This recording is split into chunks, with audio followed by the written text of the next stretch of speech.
Live from the 607, it's the Ocho Duro Parlay Hour, where we're talking everything going on in the world of sports. Join in the conversation on social media with the hashtag ODPH, because here we go. Instead of looking deep inside, every word I have to say, keep it simple. Welcome to an all-new edition of the ODPH podcast, better known as the Ocho Duro Parlay Hour. What is happening, everybody? Thank you so much for joining us this week. My name is Ken M. Joining me in studio, as always, you know him. He's the co-host. His name is Padawan J. Hello, hello, hello. Folks, we have a lot to talk about in the land of sports, but we have a few things to get out of the way first. Number one on that list, we have a new patron that just signed up for the Patreon. Heyo. So shout out to our guy, Brian Wayne from the Cheers of Comics podcast. Boy, do you not know what you've gotten yourself into. Oh, I know. He's going to be finding out what the whole one tier, $2 a month, and a lot of content is on the way is all about. So shout out to him. Secondly, the ODPH had some big news over the weekend. Yes. We just cleared 100,000 downloads. God damn. So thank you to everybody that's been supporting the brand since day one. If you just come along and you're hitting that follow and subscribe button, it means the absolute world to us. For being an indie pod, and we do this without any paid advertising, it's just us, social media, sharing, word of mouth, DIY as it comes.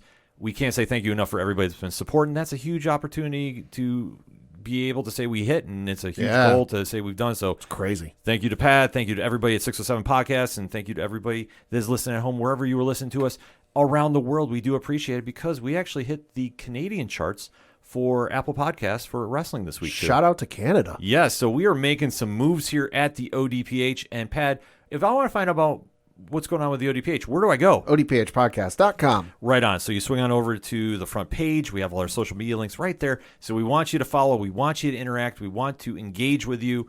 Also, you can check out the TeePublic store. A lot of stuff is going on there, let me just tell you.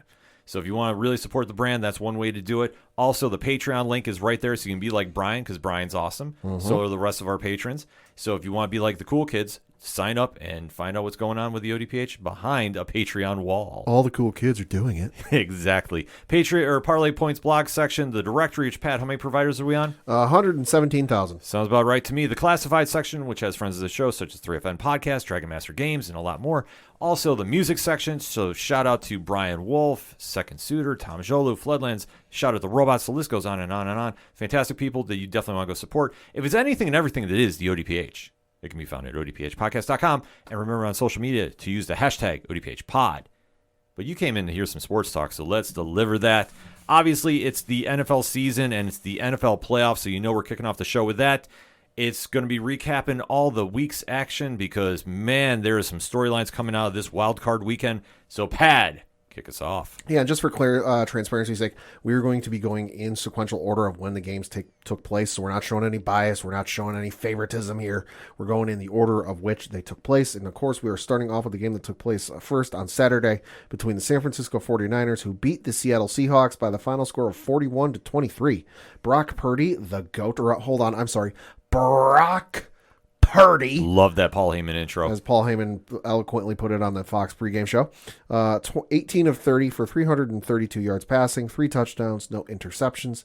Geno Smith, 25 of 35, 253 yards passing, 2 touchdowns, 1 interception. Kenneth Walker III led Seattle in rushing with 15 carries, 63 yards, 1 touchdown. Christian McCaffrey led San Francisco in rushing because 15 carries, 119 yards, no touchdowns. Deebo Samuel led San Francisco in receiving because, again, 6 catches, 133 yards, 1 touchdown. And DK Metcalf led Seattle in receiving because, 10 catches, 136 yards, and 2 touchdowns. Well, this game can be very easily summed up. It's a tale of two halves. Mm-hmm. The first half, San Francisco came out and took them way too lightly. Yes. And for a team that is an odds-on favorite to get to the Super Bowl. Oh, yeah. Without any question. Which is wild. To think about for considering they're on the third-string quarterback. Exactly. Like, what they've gone through this season, it's a true testament to what John Lynch and the behind-the-scenes front office has put together in San Francisco to make this happen. And doing this, which Pat alluded to, with a third-string quarterback is just completely crazy. But making a big deal to get Christian McCaffrey has definitely paid off, and the team is healthy. That's something to really put into perspective as well. Yeah. That they're now playing at such a high level with all their pieces in place. Mm-hmm. You can't get any better than this team is playing right now. However, though, Seattle came in playing with house money. Oh, yeah. They weren't supposed to be here. Nobody had them going 9-8 by any stretch of the imagination. I don't even think anybody in Seattle had them this far. No, because obviously losing Russell Wilson in the offseason, everybody thought the sky was falling. Geno Smith stepped in and really took advantage of the opportunity. So, and especially you think of Russell Wilson's performance the last couple of years in Seattle compared to what we thought we knew of Geno Smith. On paper, you look at it going into this season, downgrade. And Geno Smith, not nearly as good as Russell Wilson. Can he throw as deep as Russell Wilson? Can he make the plays like Russell Wilson? Can he read the field like Russell Wilson? And to this point, probably not as good, but damn it, he proved he's pretty good. Oh, absolutely. So factoring all that in, San Francisco took him too lightly in that first half. Mm-hmm. And Seattle was ready to scrap, which you have to applaud them for. They could have just easily folded and just said it's been a nice season. But they came out swinging in that second quarter. Yeah, 17 points unanswered. Exactly. So going into halftime, everybody was really unsure of how San Francisco was going to bounce back. I think it was like a video game. Oh, yeah. Well, everybody was going, are they pretenders or are they contenders? Obviously, they came out the gate ready to go. Their defense tightened up, shut out Seattle in the third quarter, and then the fourth quarter was all San Francisco. This is what championship teams do. They put it together, albeit, though, a little too close for comfort. Yeah. But that could be a theme for this weekend, as we'll get into when we discuss more of the games. But San Francisco looked great going into next week. This was a big win that obviously they needed, but they needed to also make it a statement, too. Yeah, 41-23. That is certainly a statement. Exactly. To put up 41 on a playoff team, that is truly saying we're not pretenders. We are contenders. Yeah, I mean, you just look at some of the other stats. I mentioned Deebo Samuel leading receiving, but Brandon Ayuk, 73 yards receiving. Juwan Jennings, 41 yards receiving. Kittle, 37 yards receiving. Elijah Mitchell, 25. Christian McCaffrey, 17. Pretty damn good spreading the ball around. And you have to think about it, too. For a lot of them, it was only 2 catches, so yards after carry. Uh-huh. So you have to think about, in that perspective, that the players were making plays. This is what you want from your offense. So Frisco is looking really good. Oh, yeah. They're clicking. Going into next week. Seattle has been a nice story, so nothing to hang their heads about. No. They definitely really showed up. They gave it their all. Just this was not their year, but this is stuff to build off for next year. Mm-hmm. So go from there. And then the other game that took place on Saturday was between the Jacksonville Jaguars, who beat the Los Angeles Chargers 31-30. Trevor Lawrence, 28 of 47, 288 yards passing, 4 touchdowns, 4 interceptions. Justin Herbert, 25 of 43, 273 yards passing with only 1 touchdown and no interceptions. Austin Eckler, 13 carries, 35 yards, 2 touchdowns. Travis Etienne Jr., 20 carries, 109 yards, no touchdowns. Evan Ingram led Jacksonville in receiving with 7 catches, 93 yards, 1 touchdown. And then Gerald Everett led Los Angeles in receiving with 6 catches, 109 yards, 1 touchdown. And because I know everyone listening at home is curious, Christian Kirk, 8 catches, 78 yards, 1 touchdown. I've said it once on this show. I will say it again, probably for the duration we do this show and then offline. Yep. The Chargers are the most inconsistent team in any type of game. Playoff, preseason, regular season, it doesn't matter. Do not rely on them to win when they need to. Nope. And this is the true testament of that statement. When you are up 27-7 at halftime, and you are clicking as much as you are clicking, and you have that much talent on both sides of the ball. Oh, yeah. And you let a Jacksonville team that had nothing to lose, had 4 turnovers in the first half. Yes. 3 of them in the first quarter. Bounce back, you are a pretender. Yes. You are not any team I would back moving forward.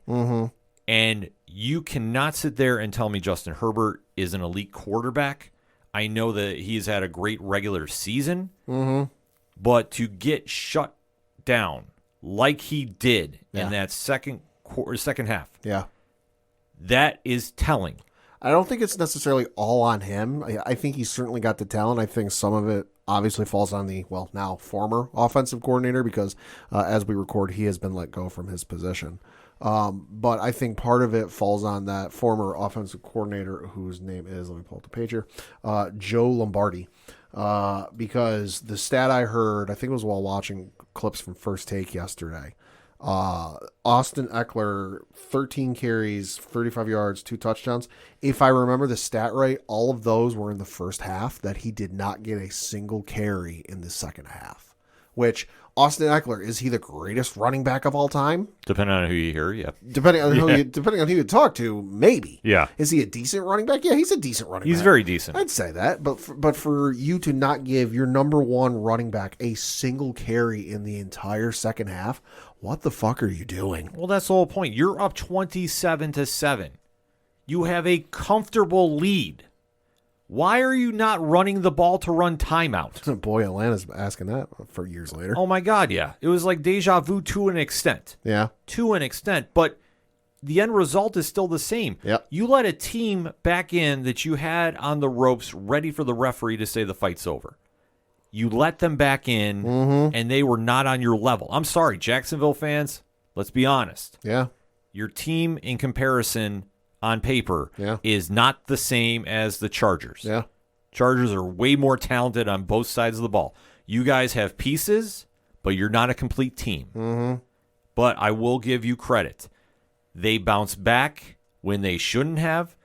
Whoever fired up that locker room deserves all the praise and money in the world because Whatever Peterson said, goddamn.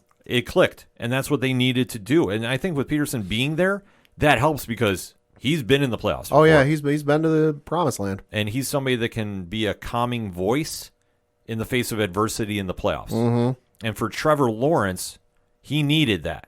Yeah. Because this, you could also say, was a game of two halves, like the 49ers and the Seahawks. I don't know if he's ever been down like this before. Not to my knowledge. Not that I can think of. I mean, and the you know what this game was like? It was like the first Rocky movie, where Rocky's fighting Apollo, and at one point in like the middle part of the fight, because it went to fight, in case you don't know, it goes the full distance. But at one point, like the middle of the fight, Apollo's corner goes, "Listen, just finish us off. Be done with this." And he's like, "Nah, I got to show him something." Yeah. He's like, "I got to teach him a lesson," and that allows Rocky to come back, and eventually the fight goes the way it does in the end.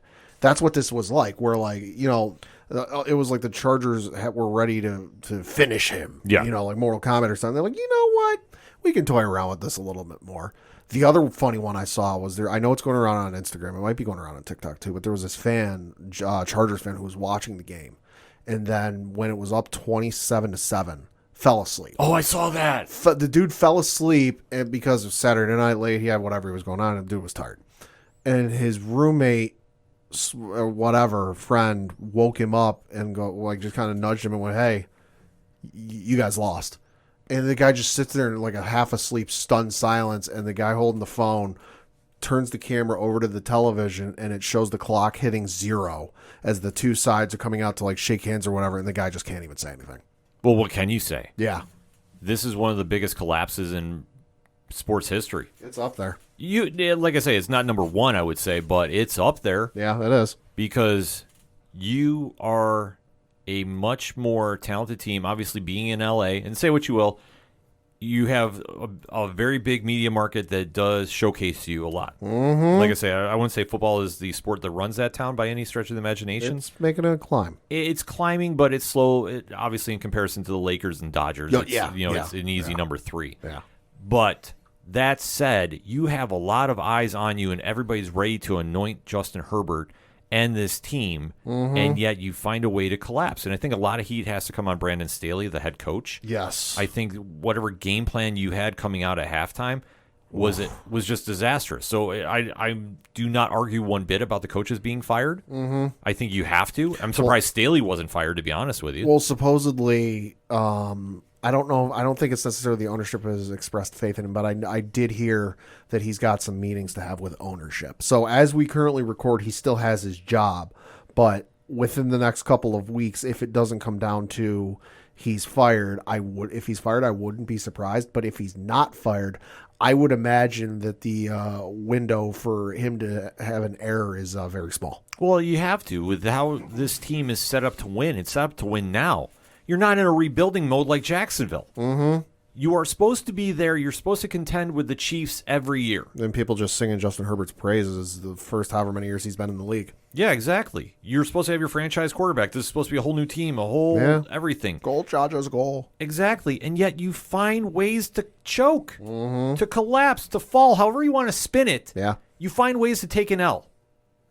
You need to put this together if you're going to make this a winning franchise. And it's not like you don't have the talent or players there. Yeah, That's the biggest thing. You're just making boneheaded decisions like playing your starters in a meaningless game. Exactly. Week 18. Why Mike Williams was in that game is beyond me. Especially when it's meaningless. Yep. Your seed is locked up for the playoffs. Yep. The minute that happened, it's done. Play a series and get them off. Yeah, Denver was not going to play spoiler in that game. So what was the stakes there? Yeah. And that is just an idiotic move, in my opinion. Yeah. So now you're sitting home on the sidelines trying to figure out what happened. Yep. You have a Jacksonville team that I hope they pull off the win against Kansas City this week. I doubt it. I doubt it. I will be shocked. I will be. Kansas City ain't going to let off that gas bottle. No. We saw what Kansas City did when they were playing around against the Raiders week 18. They were doing ring around the rosy. I fear what Steve Spagnuolo is going to have as a defensive coordinator lined up for Trevor Lawrence, because if he got picked off, and a couple were deflections, I will say that. Sure. But still, if he got picked off 4 times by the Chargers, you give Kansas City that opportunity. Especially on 2 weeks. 2 weeks at home. Oof. This is a whole different ball game. Because I'm willing to bet, and this is just kind of me projecting a little bit, but I'm willing to bet with the defensive coordinator there over in Kansas City, Spagnuolo. The Chargers are in the same division. They've played them twice this year already. So realistically, there's not much more in the playbook they can reveal that they don't know. So they've got them pretty well scouted and know what they're going to do. So I'm willing to bet when it came time, they wasn't doing any hard planning. We're just kind of taking some look at some film and maybe coming up with some schemes. He wasn't looking at the Chargers because he's like, I know what I'm going to do for them. I got to look at the Jaguars, who we play maybe once every 3-4 years, whatever it is. So I'm willing to bet he was already looking at the Jaguars. So it ain't like, oh, he's only got a week to prep because, the game or whatever. I'm willing to bet the last 2 weeks he's been looking at the Jags. Spagnuolo is one of the best defensive coordinators in the league. Head coaching wise, not so much in my opinion, but he's a great DC.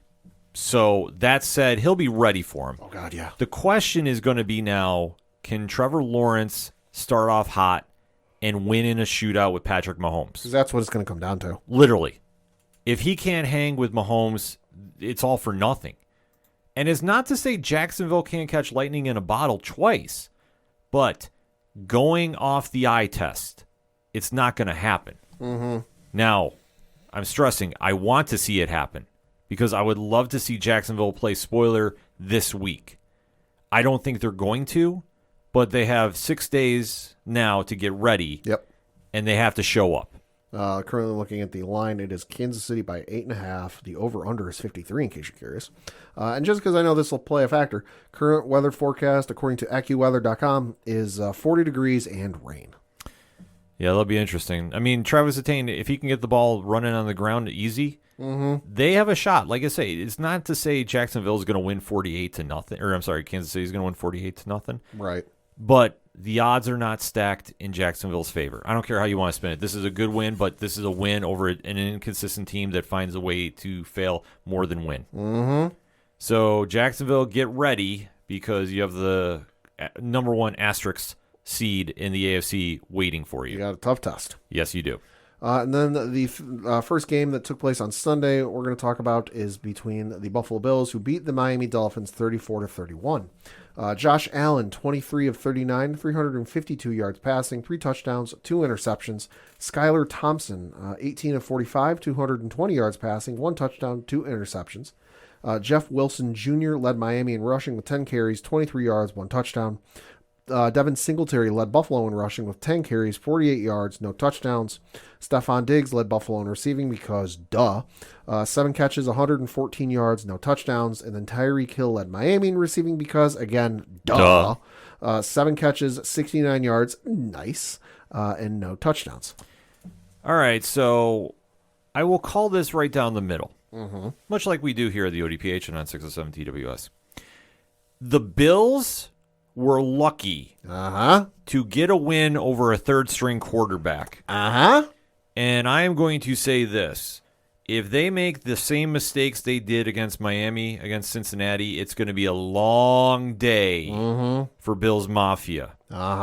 Because there was notable, egregious mistakes by Sean McDermott, Josh Allen, and the defense that really played a part of why this game was so close. Even Ken Dorsey, I thought made some really suspect play calls late. And let's get into it, though. Bills jumped out early. 14-0 at the end of the first quarter. They're looking great. Miami is not looking so hot. Skylar Thompson was struggling a bit. Sure. But Miami bounced back. They started to get the ball moving in the air. I mean, Tyreek Hill, once you got him slowly starting to go, they were making plays. Josh Allen was being a little too careless with the football. And when you make mistakes in the playoffs, see, this is the one thing we need to remember as fans during the playoffs. This isn't the regular season. Nope. If you're there, arguably, you're one of the 7 best teams of your conference. Unless, of course, you back in like Tampa Bay did because your division is awful. Yeah. If you make mistakes like this, professional teams that are meant to win are going to do this. And I will say the Dolphins' defense played very solid. Yeah. But they've done that all season. Have they been a lights-out defense? No. But they have played consistently enough that if you give them an opportunity to make a play, they're going to. Josh was careless with the ball a few times, and it came back to haunt him. And this is a situation that he needs to clean up in a hurry. I thought their play calling, though, near the end of the first half was getting him a little bit of trouble. McDermott was not letting go of a touchdown that got called back. He was fighting it. He even took a timeout and waste of a challenge because he wanted the booth to look at it and they couldn't. Like, doing mistakes like that is going to cost the Bills. And it drives me nuts because you can attest to this, Pat. Anybody that's listened to the show for a few years since McDermott has been there. What is my biggest gripe about him? Second half adjustments or lack thereof. And time management in 2 minutes. Yes. That's the 2 biggest things I say him and Frazier on the defensive side of the ball do very, very poorly. I thought McDermott mismanaged the time. We're lucky we got out of there with a lead at the first half.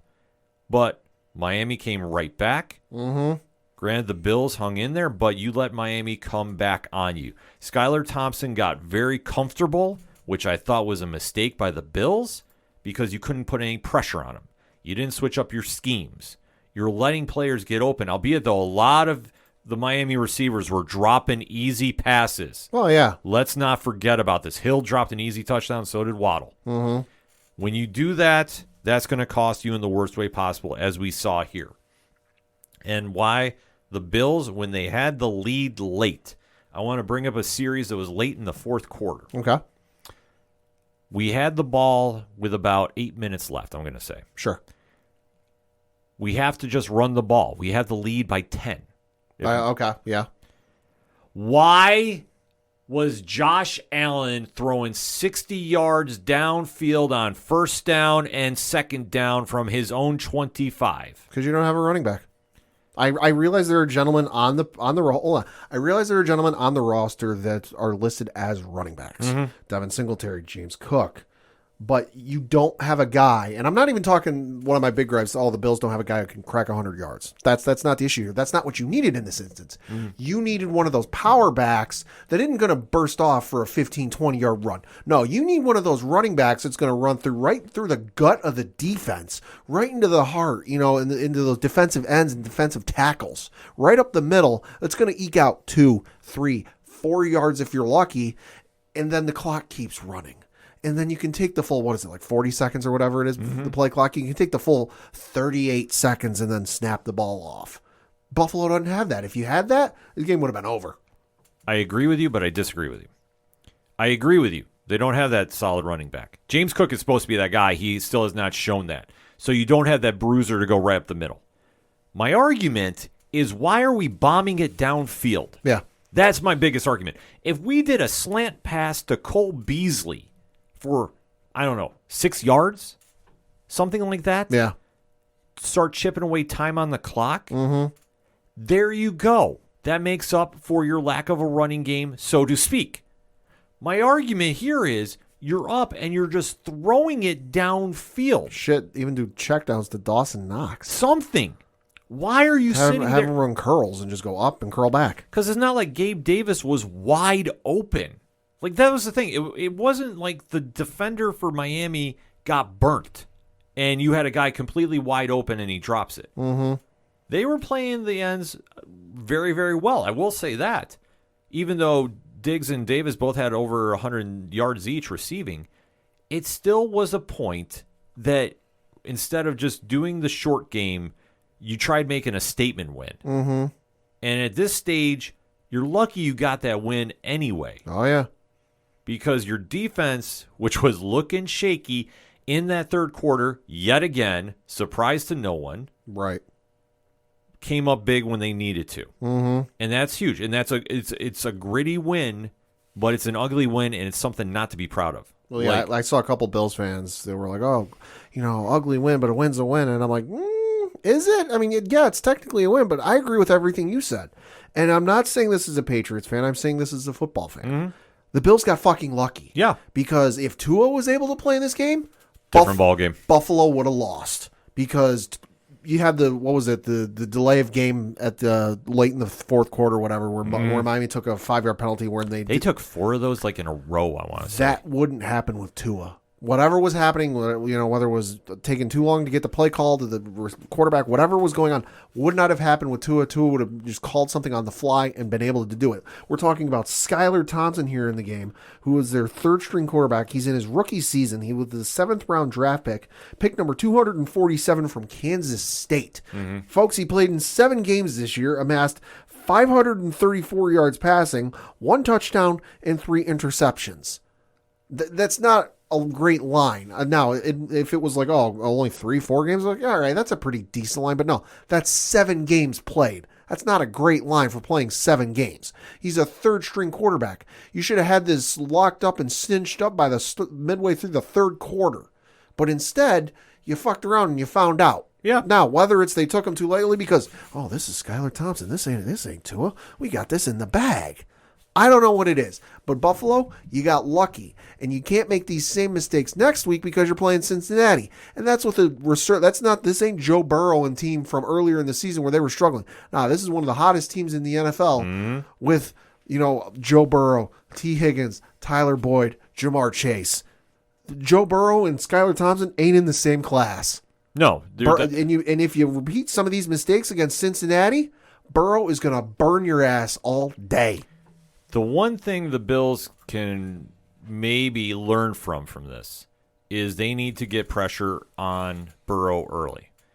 When they were doing it against Thompson, they were succeeding, but for whatever reason, they took the foot off the gas. Mm-hmm. And I don't understand this. And this is not the first time that Frazier has done this with the defense. If it's working, do it. You stop putting pressure on when you started feeling comfortable. And then coming out of that third quarter, it's same old Bills. And I hate saying that. And granted, I understand we scored 2 touchdowns. Sure. But at the same time, you're still letting Miami in this game. They took the lead at one point, which the sky was falling. And now you're in a situation where you are facing the hottest team in football. No question about it. Mm-hmm. You need to have a better game plan. You need to be ready because Cincinnati is going to be ready for you. And if you don't get a clear sense of what you want to do, you're going to be out of this game very early. And I hate saying this as a Bills fan, but I'm being an honest one. Mm-hmm. You can't sit there and let Burrow have time to find Jamar Chase because that's who he's going to find all day. Your secondary has played well, and they did have a very solid game against Miami. Yeah. But I think if we make the comparison, and this is not me being a Miami hater, the Cincinnati wide receiver core is very, very much better. Oh, yeah, it is. And I don't care that Tyreek Hill and Jalen Waddle are on Miami.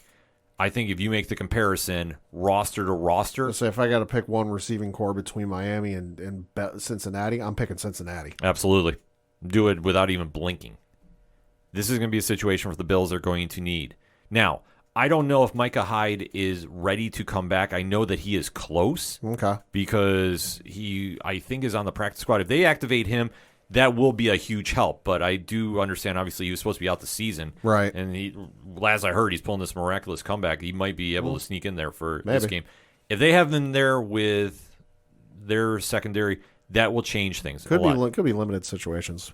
Could be on like a proverbial pitch count. I hope so. Like, just for his sake, because I'd love to see him come back for this, because him in that backfield definitely helps with Poyer. Sure. Like, those two not playing together, there's always a hiccup, and you can't have a hiccup during this game. Mm-hmm. That's the one scary thing about the playoffs. Every game is blown up that much further. Or is been announced, actually, I'm checking now, that he will not play in the divisional round. Oh, okay. So he's close, but he's not going to be there. He's not ready yet. No. So, okay. So this is coming out. So that said, the Bills are going to have to play a lot better. For Miami, I am going to criticize, though. Sure. I think a lot has to do with the delay of games. Oh, yeah, that hurt. But I also remember hearing that Mike McDaniel allegedly said he did not realize it was 4th and 1. Oh, shit. At one point. Oh, that's not good. There was miscommunication. I'm sorry. If that's true, yeah, that's bullshit. That's also inexcusable, because all he's got to do is turn his head 90 degrees left or right, I don't know which direction it would be, and look at the fucking scoreboard. Yeah. Takes all of less than a second. You have people on the sideline holding the chains for the first downs. Yep. And what's always on the top of those orange markers? What the number down it is. Exactly. You can't sit there and make that comment. And if you can't see that, like I said, you can turn your head 90 degrees to the left or right and look at the scoreboard. I've seen the scoreboard in Buffalo. It's rather large. It's hard to miss. Yeah. Like, you can't say that you didn't know that. I'm sorry. Own up that you had a quarterback in there that wasn't ready for this moment, but he played well enough. Considering he's a third-string quarterback, yeah, and he's a rookie, he played pretty damn good. Yeah, that's why I say I can't fault him on that. Skylar Thompson did what he could, but it was a situation that they should have been more prepared on the sidelines. Yeah. You're there watching everything, and if you're saying that you did not know that you had a 4th and 1 and you didn't realize that you thought you had a first down, that's on you. Mm-hmm. You need to be in this game. You need to make sure you're watching. And, like, I'm sorry, that cost you this game, and you had a chance to win. Oh, absolutely. Now, am I saying he should be fired like I heard some people were saying? Look, he got you here without your starting quarterback. For a majority of the season. Yeah. I can't fault McDaniel. Hell no. I really can't. There's certain things I like about his game, and there's certain things I don't. You can't fire him over this game. Yeah, you can fault him for the game, but you want to know what I thought coming out of this game is Tua's there, Miami's going to be real scary. Mm-hmm. Oh yeah, because they're only going to get better. Well, Tua is allegedly coming back next season, so I'm just hoping he's back in perfect health. Yeah, that's the only thing I care about. If he says he's retiring and he's going to be healthy for the rest of his life, I'm happy with that too. I just want to see him healthy. I don't want to see anybody go through what he went through.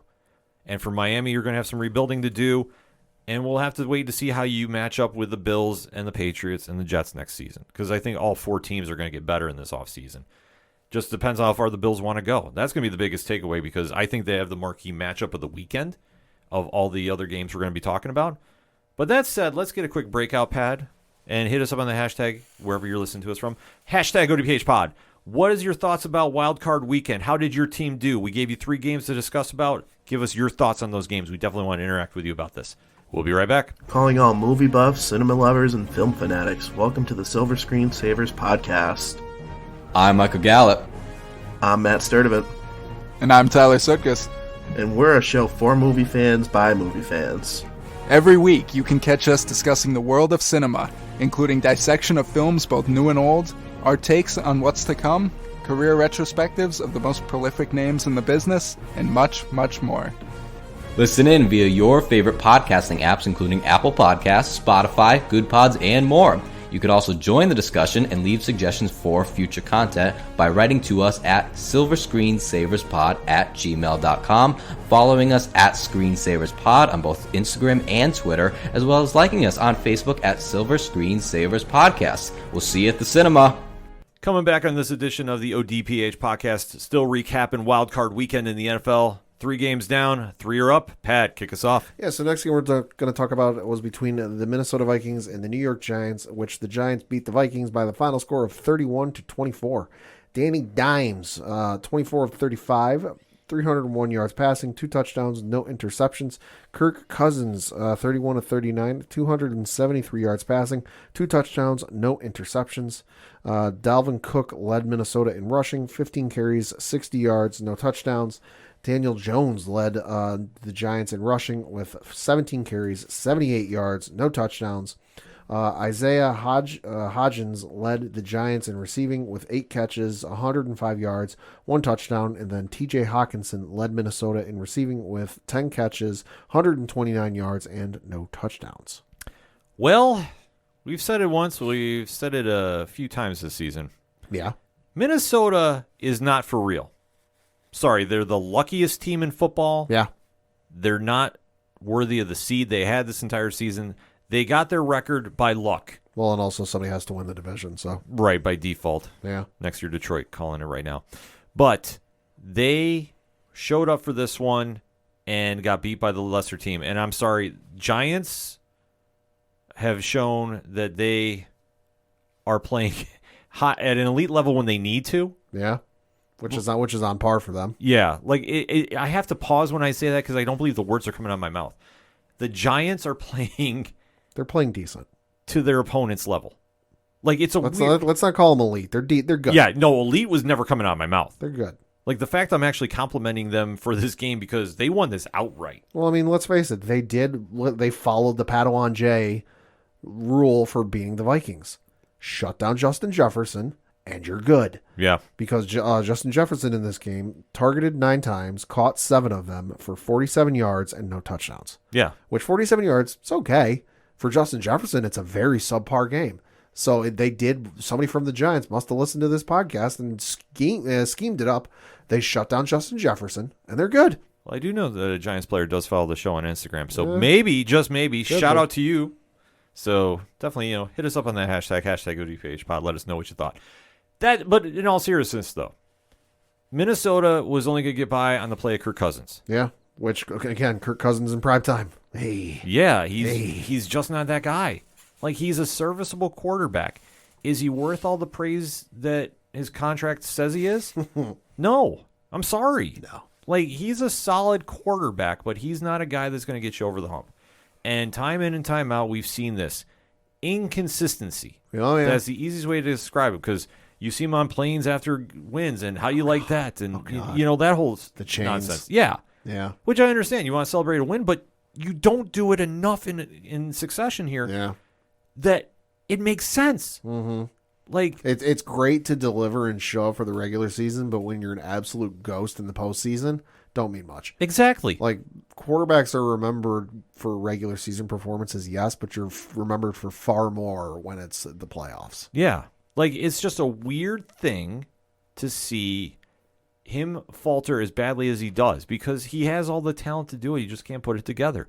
Like, I swear, if he ever goes to the Chargers, that might be the perfect fit. Oh, maybe. I'm saying that out loud, folks. You call it a shot, call it whatever you want. It's just, with him, it's not going to get Minnesota to where they need to be. They need to make a change. Mm-hmm. I don't know who. I couldn't even tell you. But they need to do something there, because he's just not going to get the job done. We saw this come up in probably the most crucial spot when they're driving down the field in the fourth quarter. Mm-hmm. And instead of going for the first down, he throws short to TJ Hawkinson. Yeah, that was weird. It's time and awareness. Was he just trying to pad his stats? Like, what the fuck? Yeah, it's just he lacked there in that moment. Yeah. And like I say, it's kind of weird for me to articulate, because if you're playing at this level and you're in the playoffs, this should be a no-brainer. And he's been around long enough that he should know. Exactly. See, this isn't like Thompson from Miami. I understand if he didn't. So this is his 10th year in the league. You know, he was drafted in 2012. Yeah, but this isn't Cousins' first time in the playoffs. So why are we sitting here going, I don't know where the first down marker is. I need to keep a drive going to keep my team in this. And it's not to say the Giants were playing shutdown, but they stepped up for the challenge. Oh, yeah, they did. They played great, so I can't fault them on that. Albeit, though, it was a little concerning that Daniel Jones was the leading rusher. Yeah. I will say that. But Saquon was definitely involved in the game. 2 touchdowns. You can't go wrong with that. No, 53 yards, 9 carries. And the defense played solid. So now, going into the next round, they will have a true test. Oh, yeah, they will. Because they got Philly. Anything is possible there. And it is tough for a team to sweep a division rival 3 times. It has been done, but it's very, very tough. That said, the Giants need a performance like they did here, where you need to shut down the running game and you need to shut down Jalen Hurts. And A.J. Brown. Mm-hmm. If you can do this, you have a chance. Mm-hmm. But then it all rides on Daniel Jones again. And now I'm going to make a weird comparison. Okay.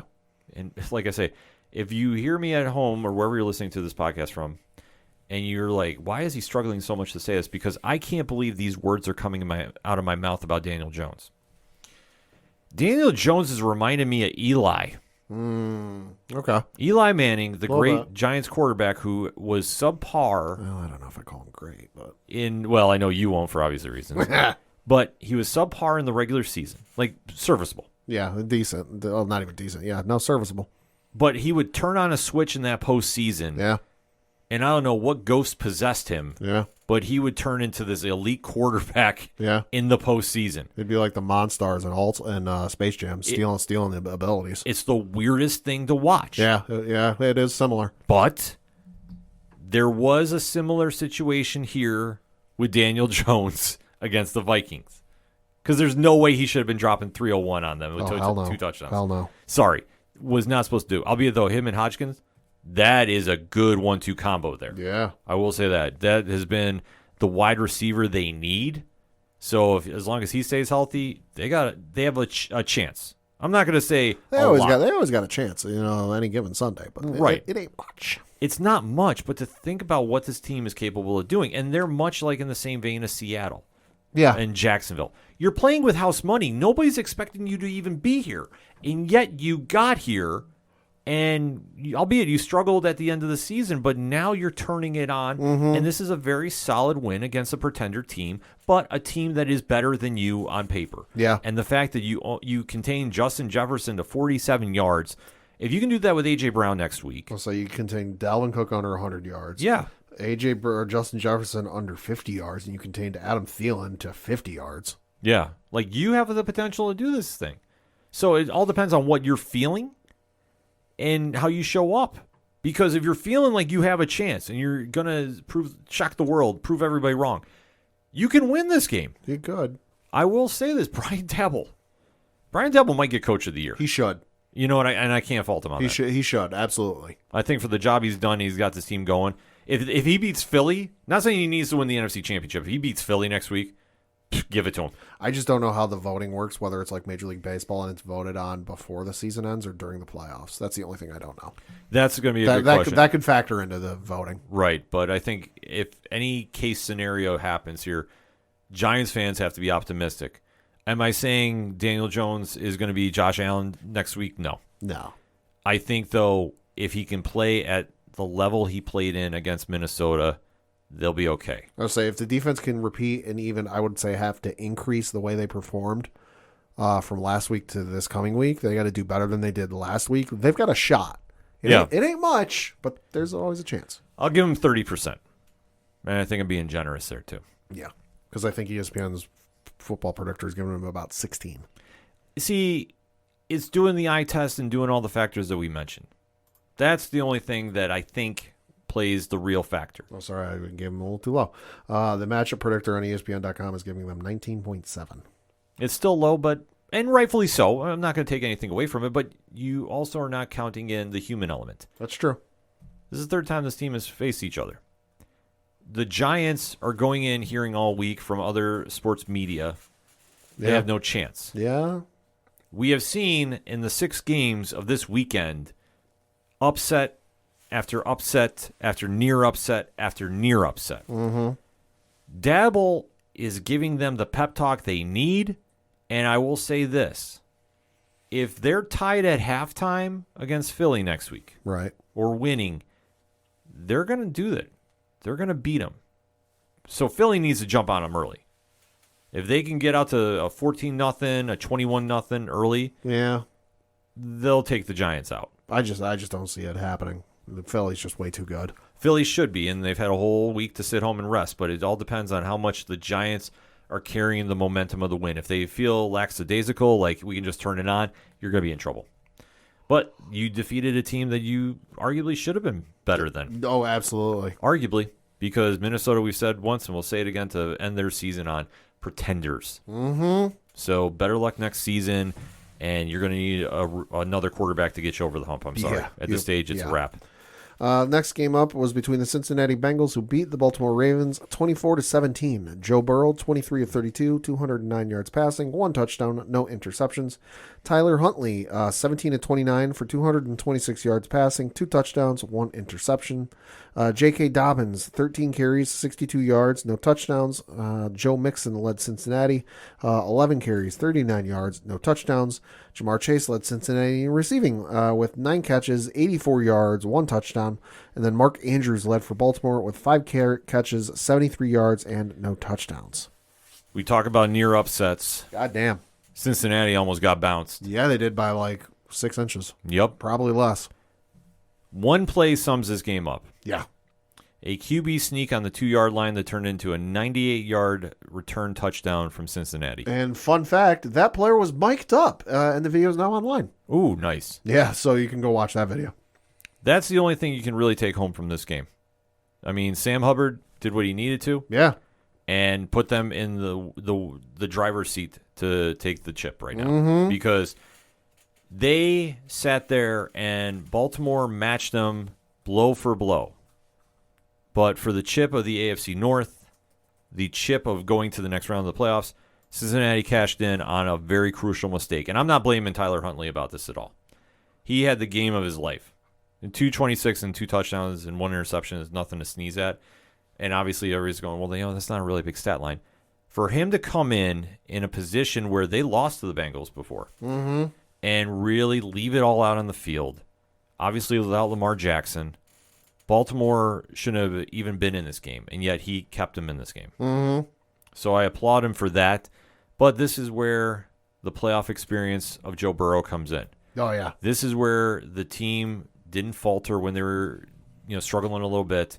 They turned it on when they needed to, and like I say, when you get your defense to make a crucial play like that, that was game-changing. Yeah. The only thing that if I'm Cincinnati, I'm a little worried about is, let's not forget, there was a Hail Mary pass that almost came down for Baltimore. Less than 6 inches. Yep. That if they nail that, it's a whole different ball game. Yeah, no, you definitely got to give some praise to Tyler Huntley. Let's face it, he's the backup. He's not supposed to be here. It's supposed to be Lamar Jackson, which, again, Lamar, much like with Buffalo barely beating Miami, if Lamar Jackson plays this game, I'm willing to bet Baltimore wins this game. Yeah. It's a whole different ball game if Lamar Jackson's in there for a whole host of reasons. The other thing I got issue with is J.K. Dobbins. Why is this man only got 13 carries, 62 yards, and no touchdowns? Seems a little off to me. The other wild thing I saw, this is from the Next Gen Stats Twitter account. This is the official account of the NFL Next Gen Stats. Quote, how close was Tyler Huntley to crossing the plane with the football? Apparently there's microchips in these fucking footballs, which I did not know. I'm sure there's a lot of things. But they said, quote, according to the chip in the football, the closest the ball got to the end zone was 0.6 yards from the goal line. Wow. Holy fuck. It's insane to think about. But that's how crazy the game is. And when you have a team that plays with nothing to lose. Yeah. And Baltimore shouldn't have even been in this game. This shouldn't have been this close. Absolutely not. With Tyler Huntley instead of Lamar Jackson, please. No, I completely agree with you. Should have been like a tune-up game, Alabama, week 1 of the regular season. Facts. And I think that Cincinnati is lucky they got there. Next week, obviously, is going to be the marquee matchup, except now they'll be in Buffalo for this one. Yes. It's going to be 30 degrees. It's going to be a challenge. It's going to be a heavyweight bout of epic proportions. I'm not saying this just as a Bills fan. Emotions might be a little high. Just saying. I think that you're going to see a lot of emotions pour out. Someone might be on the field. Just saying. Yeah. The fans are going to be, yelling their heads off. They're going to be just a lot of emotions pouring out from the players because this is, like I say, This is almost the AFC Championship. Yeah, recommendation to anybody listening who's going to be going to this game in Buffalo, bring earplugs. Yeah. I know it's not something you normally consider for a football game, but I'm going to bet the decibels are going to be like on the level of a rock concert, and you're not going to want that tinnitus in your ear. Yeah. I mean, Buffalo, obviously, having this big of a game at home is huge. Cincinnati, who is going in with a chip on their shoulder, too. Yeah. You know, you have to remember that. They're real pissed off about the whole playoff scenario, and I'm not talking about where they're seated, just where the possibility of where they could end up playing. Exactly. So that's a whole thing. Like I said, that's the emotion pouring out here that this game is going to be highly contested. Yeah. This is going to come down to a last-minute kick from somebody. Probably. And I think that both teams, Buffalo and Cincinnati, are lucky they got here. They should have been bounced. Reasons. Yeah. Luckily for fans, they didn't. Of those teams. And I think this is going to be a situation that they're going to need to vastly improve on moving forward. On the flip side, Baltimore, it's going to be an interesting offseason. Lamar Jackson is free agent. I am going to say I still believe he goes to Vegas. I think he's going to stay put because I think they're going to franchise him. They could franchise him, but he ain't going to be happy about it, but they'll end up franchising him. They could franchise, but I think Vegas is going to make the move. Because I thought it was going to be locked up for Tom Brady, obviously with what we're going to go to for the next game. But I think after watching that game, I think all bets are off there. Yeah. And I think the Raiders are going to go all in on Lamar Jackson. I mean, they can want to all they want for $1 billion, but like if the Ravens end up franchise tagging him, it ain't going to mean shit. Well, they can match and make some like the crazier things have happened in football and pro sports. That's true. Too. So yeah. I'm just saying I got this weird leap feeling that it's going to happen. Yeah. But with Baltimore, I mean, once you get your quarterback situated, you're going to need to get him some players around him. I just couldn't believe that because I saw a photo of the odds somebody in Vegas, some sports book in Vegas, put on the teams to get Lamar Jackson. I couldn't even believe the Patriots made it on there. Well, they weren't the favorite, but they were like the second or third favorite. And I was like, fuck, really? Okay. Well, you got to remember, and this is the only time I'm going to segue into this area, comparing the sale of the WWE to football. Yeah. I think if you have if you have an entity that has some money involved, sure, and some space, sure, they're going to be thrown in this mix. Probably. Just how much of a serious contender they're going to be is a whole different ball of wax. Because I only think some teams could be in there just to drive the price up. Yeah, exactly. Some people are going to go in there, threaten they're going to make the deal, only to really cause chaos. And this happens in all pro sports with any free agent. So don't think. I mean, Carlos Correa come to mind. Oh fuck yeah! That man signed $800 million and 31 years worth of contracts. Yeah, let that sink in for a sec, folks. Yeah. But we still have that one more game to talk about, and obviously Tom Brady is making some noise for all the wrong reasons here. Yo, buddy. That was between the Dallas Cowboys, who beat the Tampa Bay Buccaneers 31-14. Dak Prescott, 25 of 33, 305 yards passing, 4 touchdowns, no interceptions. Tom Brady, 35 of fucking Christ, seriously? 35 of 66. Yeah. 351 yards, 2 touchdowns, 1 interception. Rashad White led Tampa Bay in rushing with 7 carries, 41 yards, 0 touchdowns. Tony Pollard led Dallas in rushing with 15 carries, 77 yards, no touchdowns. Dalton Schultz led Dallas in receiving with 7 catches, 95 yards, 2 touchdowns. And then Chris Godwin led Tampa Bay in receiving with 10 catches, 85 yards, and no touchdowns. Well, I think this is it for Tom Brady. Man's fucking old. I don't want to say he's done, but he's setting way too many records for the wrong reasons. Exactly. Worst record since his rookie year. The only time he's been held scoreless in a playoff game since his rookie year. It's not good stats. It's not good stats, and obviously with him coming back, we all had mixed feelings about that at the beginning of the season. A little trepidation. Yeah, because he is Tom Brady, so you have to give him the benefit of the doubt. He is who he is. There's a reason he's still playing. Exactly. But at this stage, at his age, Father Time has caught up to him. Uh-huh. And I think for anybody that thought that they were going to pull off the Cinderella story, yours truly, I thought so too. Well, there is that weird stat that, like, since, what is it, like 2013, 2012 or something like that? He's alternated winning and losing the Super Bowls. Like, he's lost one, then he's won one, then he lost one, then he won one. Well, he didn't win last year, so everyone figured he'd win this year. Well, the situation is with him in the playoffs, it's much like Aaron Rodgers. Yes. There's certain names that all they have to do is get in, and anything is possible. And Brady has a mystique about him in the playoffs. Can't take anything away from him about Just this. ask the Raiders about it. Oh, absolutely. That he commands that respect. And obviously with Dallas being who Dallas is in this modern era of football, They are who we thought they were. they've had a very suspect Yeah. record as of recently since the Tony Romo era. Tony Romo, just even look at last week against Sam Howell of Yeah. Washington Commanders. Bum, bum, bum, bum, bum.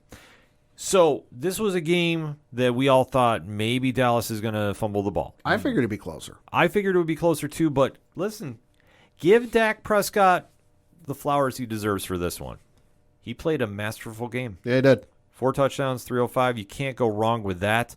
The running game was looking decent. Tony Pollard, he was doing everything he could for the team. Yeah. They were playing like the team they should be. And I want to stress, should be. Mm-hmm. We don't see this consistently enough. And it's one thing that I think you can talk to any Dallas fan, and we have a lot of them that listen to this show, This is true. that will tell you the same thing, that their defense is inconsistent at times, and it comes back to haunt them. Mm-hmm. If their defense decides to show up and lock somebody in, they're going to be fine. And you saw that with Parsons and company this game, Yeah. because they gave Tom Brady fits. Oh, yeah. And obviously the defense played decently, I would say, for Dallas. Tom Brady attempted 66 passes, completed 35 of them. The fact that he attempted 66 passes is fucking absurd. But the fact he only completed 35, hey, kudos to you. That's pretty damn good, especially when it's Brady in the playoffs. And the fact you only held him to 2 touchdowns, again, that's a credit to Dallas's defense. Yeah. But there is the fact that he did shred them for 351 yards at the age of 45. Oh, I agree. Completely agree. So it's a situation that Dallas has to carry this momentum, learn what they did right, and carry it through. And Dak is going to have arguably the biggest test he's had all season. Yes. That San Francisco 49er defense is no joke. They're going to be wanting to drop him where he stands. Because Dak in this game, 1 sack for 8 yards. Just saying, that's not going to be the case this coming weekend. Right. San Francisco is going to try and eat him alive. 49ers are too good. Yeah, they are. That's going to be the real test. But on the flip side, though, if Micah Parsons and company can shut down Brock Purdy, Yeah. things get interesting then. Yeah, it does. Because if they can slow him down and they really shut down McCaffrey, I think McCaffrey is going to be the bigger test for him. That's the big key. Yeah, if you can shut him down. I think if they can pull that off, Dallas has got a real good chance to win. Because that's the thing I've noticed with the San Francisco games, especially since Purdy's taken over, is McCaffrey's always got monster numbers. Obviously, Debo had a monster game this week, but anomaly. It's an anomaly in the stats. I agree with you. I think if they can shut McCaffrey down, then you've got a real good shot. I'm not going to say it's a guarantee. It's not a lock, but your percentages are going up. Yeah, like if I have to say if it's tied at halftime, or even if Dallas is up by 3, I think they sneak by and win. I could see it. But I don't doubt this 49er team. Let's just hope it doesn't come down to a field goal. Oh, fucking Christ. Atrocious kicking. I don't even know where you can even comment about that. Oh, I had to laugh, and I feel bad for laughing, but it was brought up during the Manning cast. I forget if it was Peyton or Eli who said it. But after the third missed kick from the kicker for Dallas, I think it might have been Peyton. Peyton said, has anyone ever been cut from a team in the middle of a playoff game? Yeah, Brett Maher. God damn. 1 for 5 on extra points. Uh-huh. Ugh. Not what you want. No, you can't have this if you're going to be a Super Bowl winning team or contender. Just ask Adam Vinatieri. Uh-huh. It's a weird world with this happening, but Tom Brady is now heading to the offseason. His press conference was a little telling that this is going to be, he's done in Tampa. Yeah, that's what it sounds like. So the question now is, does he go to Vegas? Does he finally go to Fox Sports as they've been waiting for him to come? So he's got a deal done. That's going to be the real question mark for him this offseason. Just hanging up. I think so, too. We're approaching Chuck Liddell, end of his career levels of I don't want to see this. That's the whole point, too. I know that there was some wild talk I heard on, I want to say First Take this morning. Sure.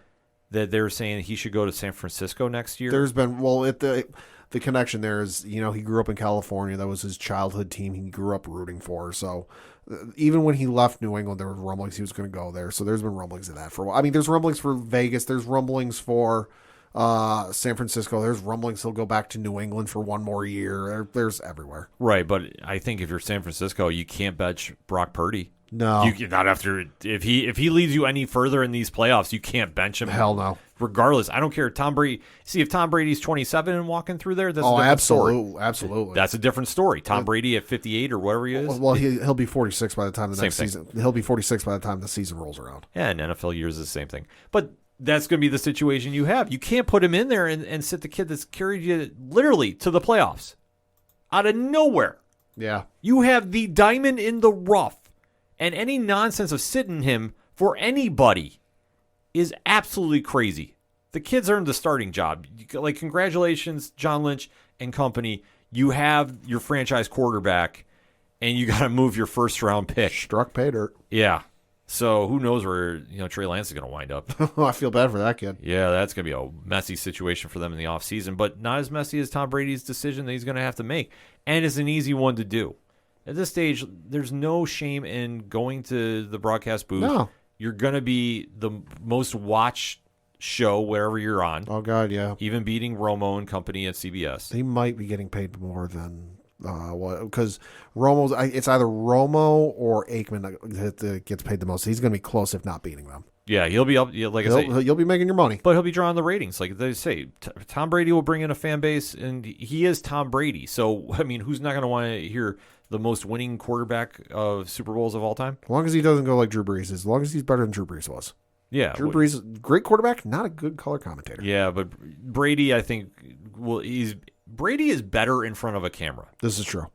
Like, and This is true. all forms of media. Very charismatic. Yeah, so like I say, I think he'll stand out a little bit more than Breeze does. Yeah. But that's You'd hope. it's a question we'll have to find out this offseason. As for Dallas, good luck this weekend. You're Yeah. going to need it.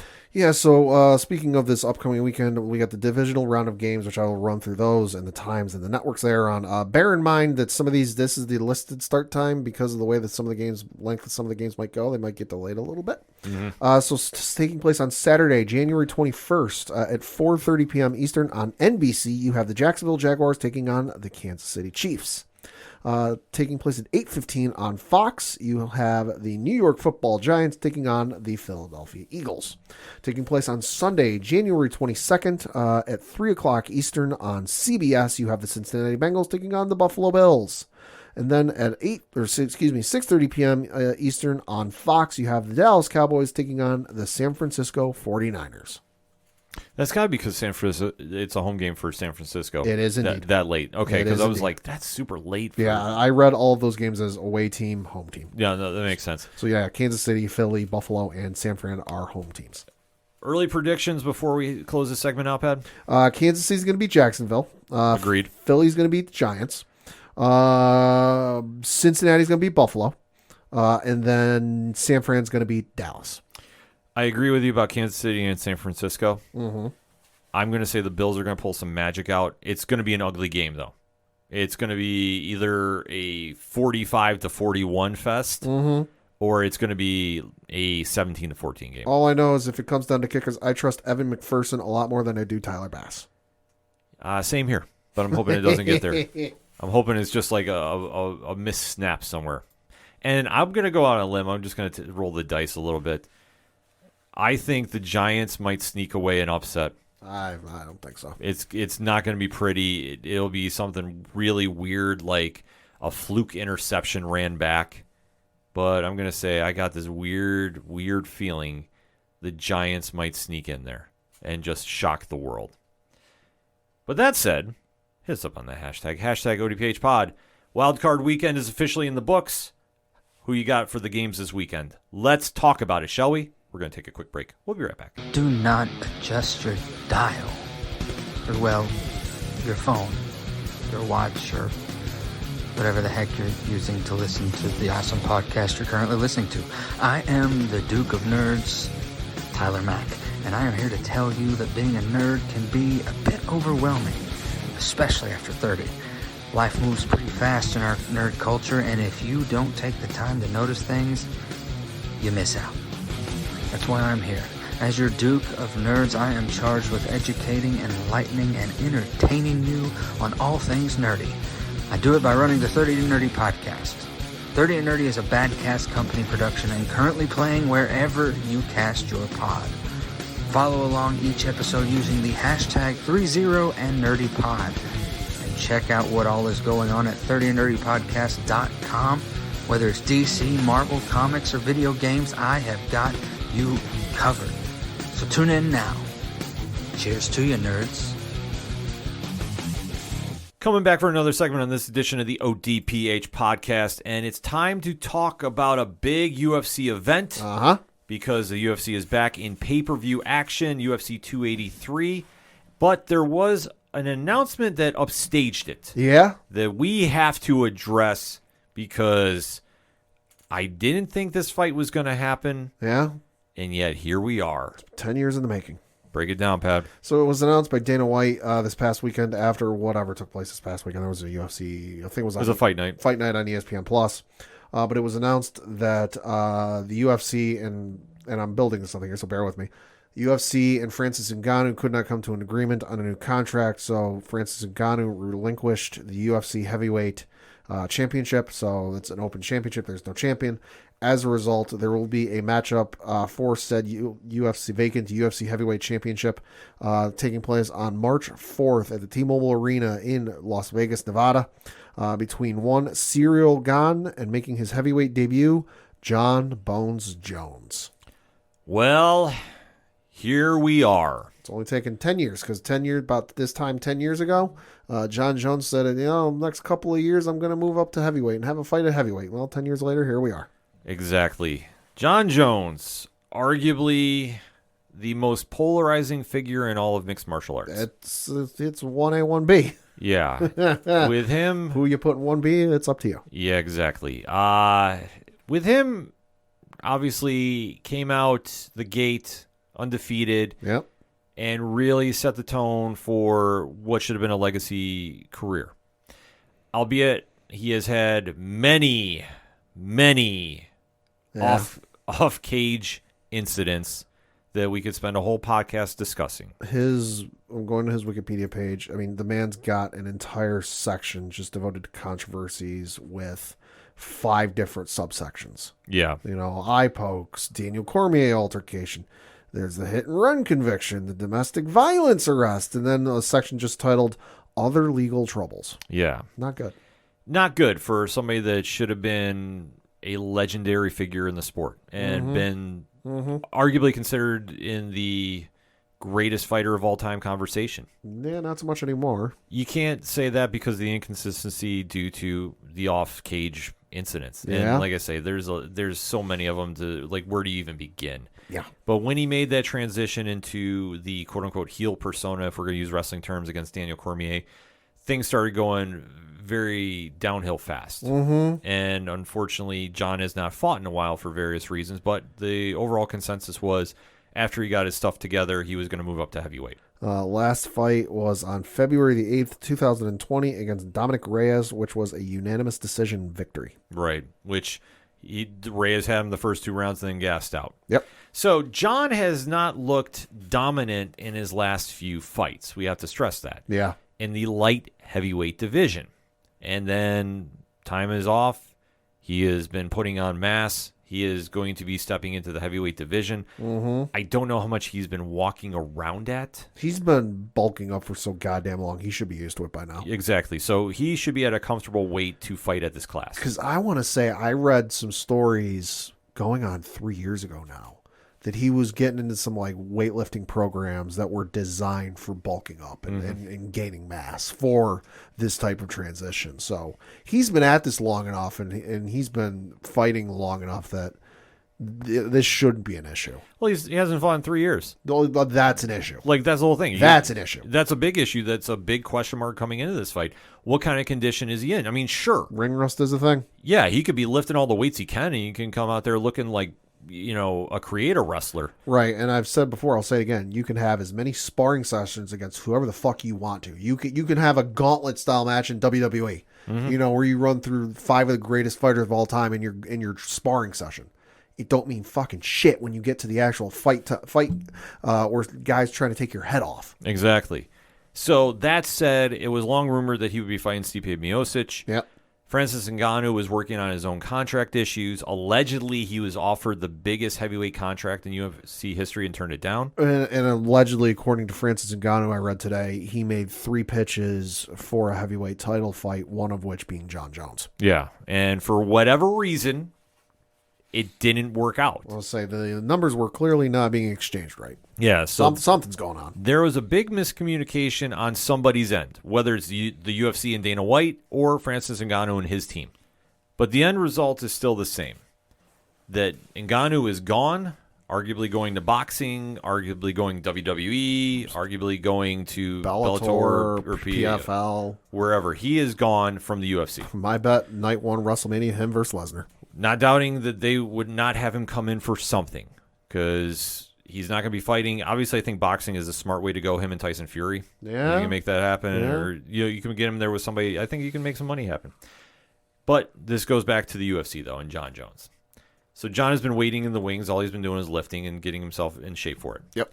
Cyril Gane was a name that was getting thrown around if Miocic wasn't able to fight, because Miocic, I know, is in the back end of his career, obviously. Yeah. He's more involved in doing firefighting, I believe, in Cleveland. Yes. So it was just a sense of who was going to be the welcome opponent for John. Now, Gane is here, interim heavyweight title. Well, actually, the real heavyweight title. It's not interim. It's vacant, yeah. And John is coming in as a big underdog. Like, that's the big thing to remember with this. The other thing, too, we have to note is after it was announced this fight was taking place, it was also announced John signed a new 8-fight deal with the UFC. Yeah. Which is wild. How are you? Yeah, I was going to say, how are you feeling about that? Well, let me pull up his age, because admittedly, while he is from our local area, I do not know how old he is. He is 35 years old. He'll turn 36 in July. So fighting 8 more fights at 35. Yeah, not sure how I feel about that. Well, the question mark is, can he actually get to the fights? And yeah, that is, yeah, big ask. Like, we can't lie about it. I'm not going to sugarcoat it. He's fucked up. He's had his issues. Yeah. Of either allegedly, steroid or performance enhancers. I'm sorry, to clarify. Picograms. Allegedly, the picograms, and just he's had too much stuff off field. If you're not familiar with all the outside the cage incidents, go to his Wikipedia page. There's a whole section. No, that's the whole thing. Like, we can't go into everything. It's just he's got himself in more trouble with the powers that be, whether it be the law or whether it be the Nevada State Athletic Commission. Like, he's had unfortunate issues. Yeah. That are preventing him from fighting consistently. So if I'm Dana White, I'm offering him this money. I'm locking him up long term in the hopes that he's finally ready to do this. Mm-hmm. But that's a big question mark you're going to have, because if he fights in with Gane, let's say he wins. Yeah. Well, he's got to make sure that he's on the straight and narrow path, so he can fight again, and you get your money back for this. To sign him for this long term of a deal, that's a risk. It's a big risk, knowing his past. I'd sign him for maybe 2-3 tops, and then I'd go from there. I'd do a 4 fight, and that way you lock him in for 2 years. You're going to get him at his prime, so by the time it's done, he's 38. Yeah, and then you can kind of decide what you want to do from there. If he's still fighting at a high level, you can renegotiate the contract and make something happen. But for an 8-fight deal, and usually those fights are around 6-fight deals, to say the least. So I know they give him a benefit of the doubt, but they also don't want him going into the same route that Ngannou is. Right. That, okay, we give you a short contract, you're the champion, and then all of a sudden we want to get more money. And Dana doesn't want to do it because of reasons. It's a weird situation, but the only thing that we can say for certain is John is back for now. For now. He's got a fight against Cyril Gane that is not an easy task by any stretch of the means. And it depends if he can just turn on the fighting style that everybody knew when he was a light heavyweight. Mm-hmm. If he can't do it, this is all for nothing. And his legacy is going to be tarnished. I'm sorry. He needs this win worse than anybody. More so than Gane does. Yeah, the legacy's already tarnished. It just depends on how much bigger that black eye is going to get. Oh, exactly. Because now he comes back, and then if he doesn't get it, he's going to just put, more doubt about what was the potential? What was he ever going to be? He needs to win this fight just because he's been talking about this. Because I saw it on Facebook that whatever it was, like January, whatever the date was, 2013. He talked about moving up to heavyweight in the next couple of years. He's been talking about this for 10 years. He's been talking about for his entire run of how great he is, how he's one of the greatest of all time. And he needs to win this fight, because otherwise he'll just be another name in history that a lot of fans won't remember. Yeah.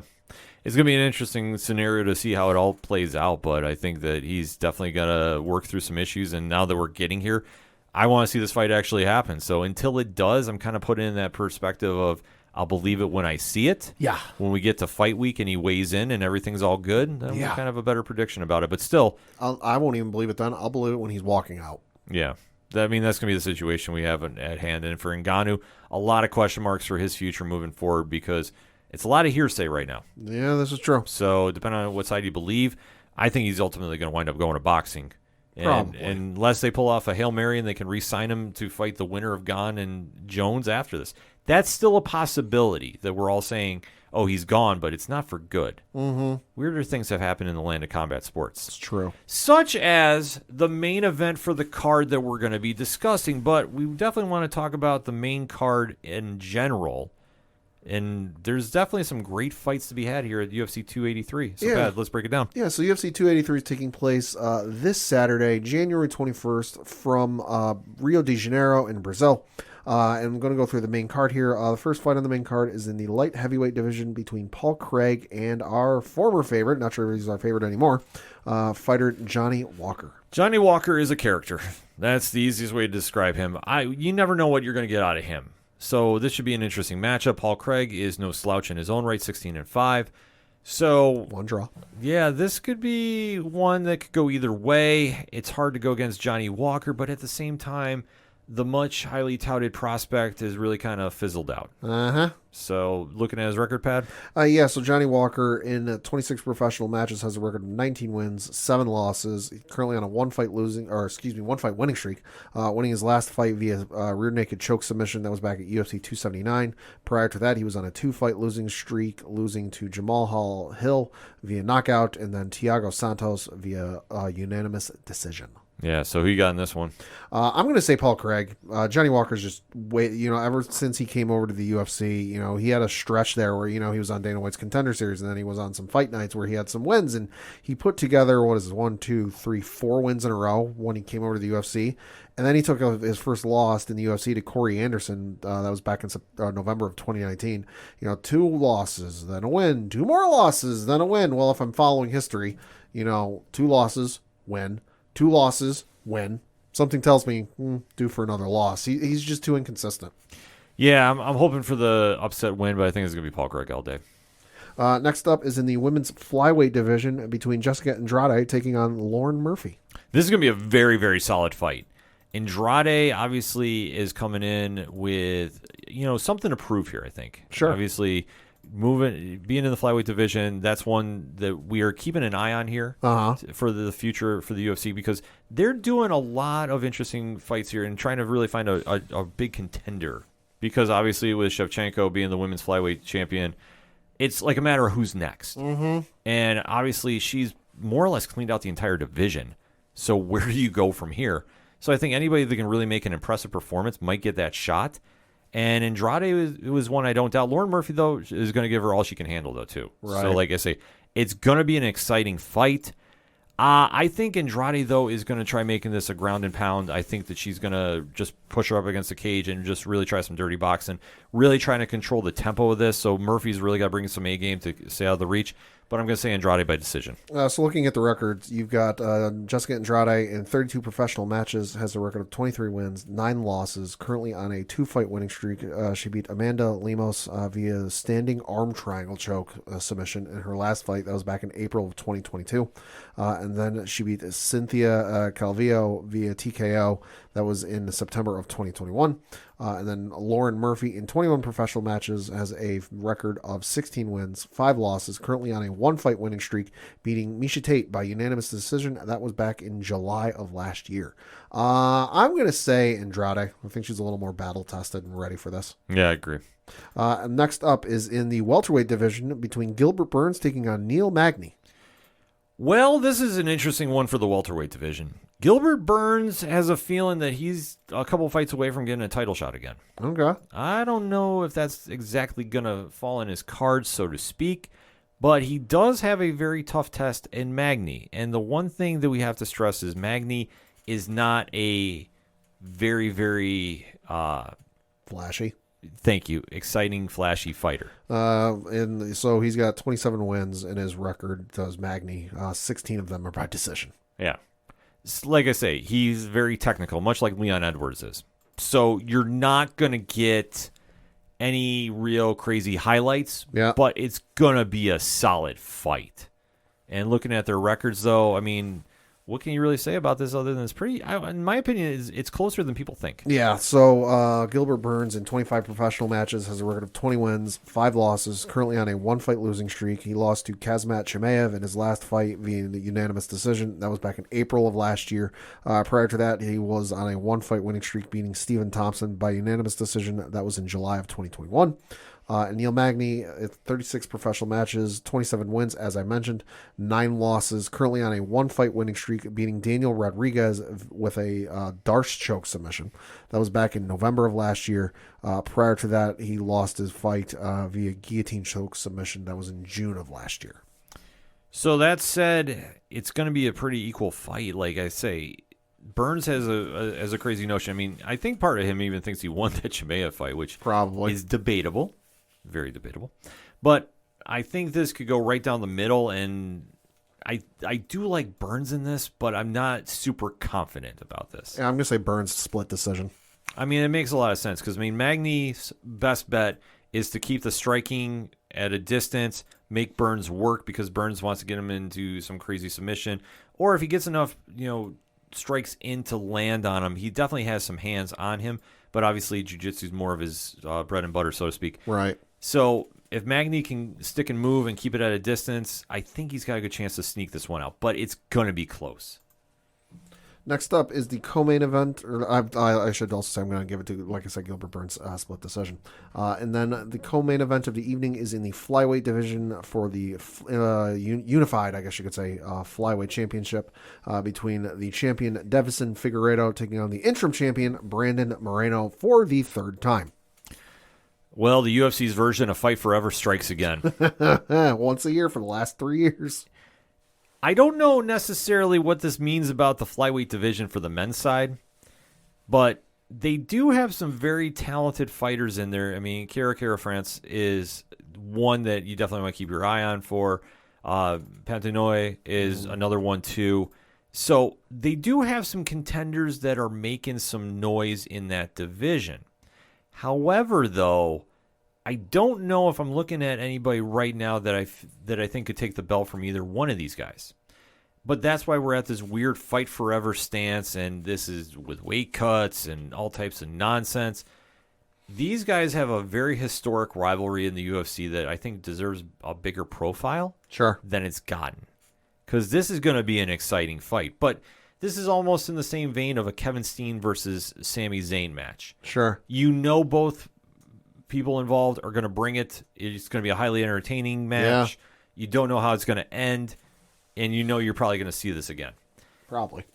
That said, break down the records for me, Pat. Yeah, so Devson Figueiredo in 24 professional matches has a record of 21 wins, 2 losses, 1 draw, currently on a 1-fight winning streak. He beat Brandon Moreno via unanimous decision at UFC 270. That was back in January of last year. That was for the UFC Flyweight Championship. Prior to that, he was on a 1-fight losing streak, losing to Brandon Moreno via the rear naked choke submission. That was back in June of 2021. This is Moreno part 4. Yeah. So then prior to that, there was a majority draw against Brandon Moreno at UFC 256. That was in December of 2020. And then looking over at Brandon Moreno, in 28 professional matches, he has a record of 20 wins, 6 losses, 2 draws, currently on a 1-fight winning streak, beating Kara France via TKO. That was at UFC 277 in July of last year. That was for the interim UFC Flyweight Championship. And then prior to that, he lost one against Devson Figueiredo and won one against Devson Figueiredo, and then had the draw. Yeah, like I say, that whole division can be summed up by that. You could have somebody that took a loss like Kiera France, and they could still be back in that title picture very easily. Yep. Because it's a lack of depth. But you have your two elite fighters here going at it. Moreno is more of the surprise story. Figueiredo, since he's been in this division, has been an absolute monster. Yeah. That said, flip a coin. I don't even. Seriously. I mean, I'm going to go with Moreno just for reasons. Yeah. But this could go either way. I think it's going to be another decision. And I think it's going to be a split decision. And I think that we're probably going to get number 5. Probably. Coming out of this. It's probably going to be another draw, and then we're going to get the 5th one of these. Oh, probably. Looking at the main event, that is in the light heavyweight division between Glover Teixeira taking on Jamal Hill. So this is a very, very interesting one because obviously we don't have a light heavyweight champion right now. This is true. You know, Yuri gave up the title. Obviously, he's coming back at some point from his shoulder surgery. Yep. We don't know when. Yep. He'll get the first title shot when he comes back. So shoulders are messy. Yeah, he did the smart thing and relinquished the belt. He didn't want to hold up the division. We just had Magnov and Blachowicz go, and that was a dud. Yep. That nobody won in that one. Another draw, or no decision, rather. Or no, it was a draw. Yeah. But it was so bad, I just want to forget it. Like, I don't even want to remember watching it. So Dana immediately made this match for the heavyweight title, or the light heavyweight title, yeah. And you have to look at this and go, Glover Teixeira is finally getting his rematch. He is on the wrong side of 40. 43 years old. Can he find some kind of miracle win here against Jamal Hill?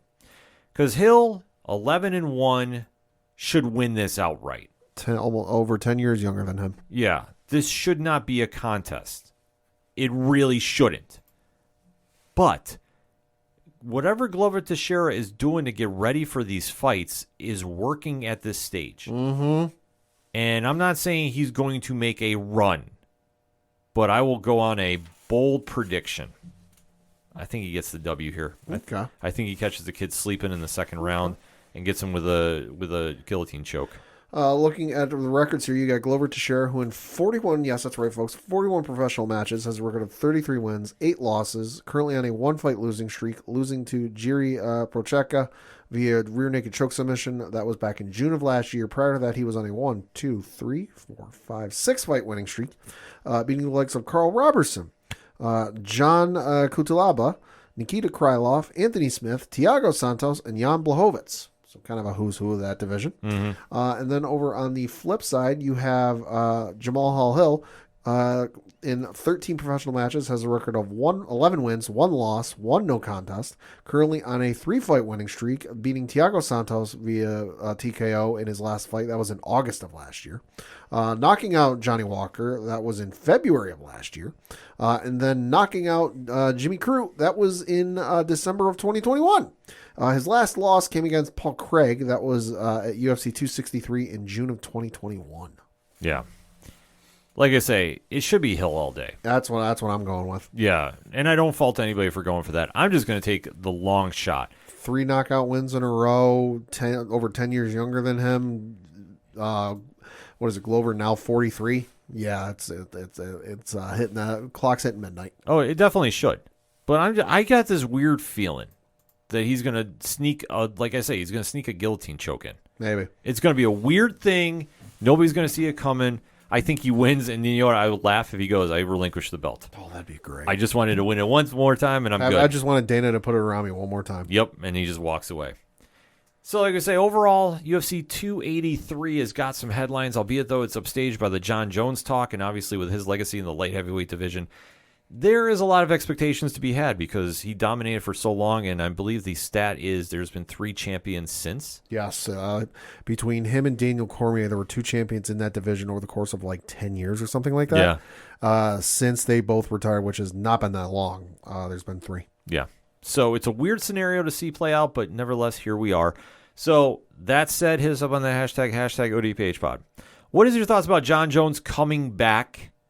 And what do you think he's going to do in the heavyweight division, if anything? What do you think Francis Ngannou is doing next? A lot of talk boxing, a lot of talk wrestling, a lot of talk going into Bellator or PFL. So many possibilities. We want to know what you think. And then also, what is your predictions for UFC 283? How you feeling about that fight? The main event, how you feeling about the other fights? Let's talk about it, shall we? We're going to take a quick break. We'll be right back.